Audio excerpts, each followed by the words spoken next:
ছোটবেলায় কখনো কল্পনাও করেননি লিওনেল মেসির বিপক্ষে খেলবেন। সেই স্বপ্নই পূরণ হতে যাচ্ছে এবার। তবে আর্জেন্টিনাকে নিশ্চিতভাবেই সতর্ক থাকতে হচ্ছে এবেলা। কেপ ভার্দে আর মিশরের কাছে ধাক্কা কম খায়নি দলটি। সুইজারল্যান্ড ফুটবলাররা যতই স্বপ্ন পূরণের কথা বলুক না কেন, বড় সারপ্রাইজ দিতে প্রস্তুত হয়ে আছে তারা।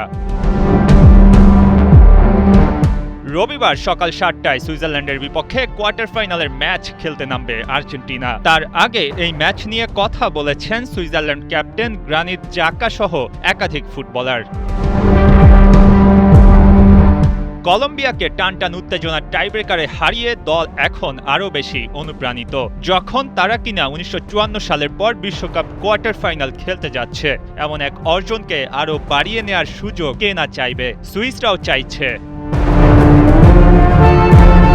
ক্রিস্টিয়ানো রোনালদো আর লিওনেল মেসির যুগে খেলতে পারা বড় সৌভাগ্যের বিষয়। এতটা কাছে এসে ক্ষুধা আরও বেড়ে যায়। সুইজারল্যান্ড যেতে চায় আরও অনেক দূর, বলছিলেন দলটির অধিনায়ক গ্রানিত জাকা।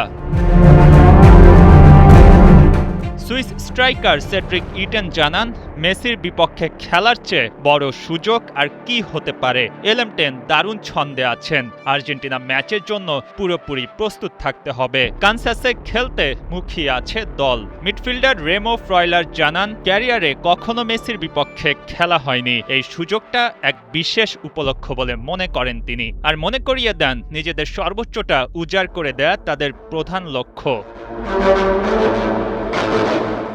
আর্জেন্টিনাকে নিয়ে সতর্ক আছে সুইজারল্যান্ড। লিওনেল মেসির সাথে খেলতে পারার উচ্ছ্বাসটাও লুকাচ্ছে না। আবার একই সাথে বড় একটা সারপ্রাইজ দিতেও প্রস্তুত। আকাশী নীলরা এর মধ্যে দেখে নিয়েছে এবারের বিশ্বকাপের বাস্তবতা।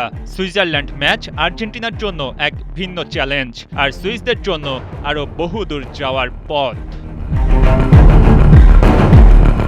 মঈন হাসান, ৭১।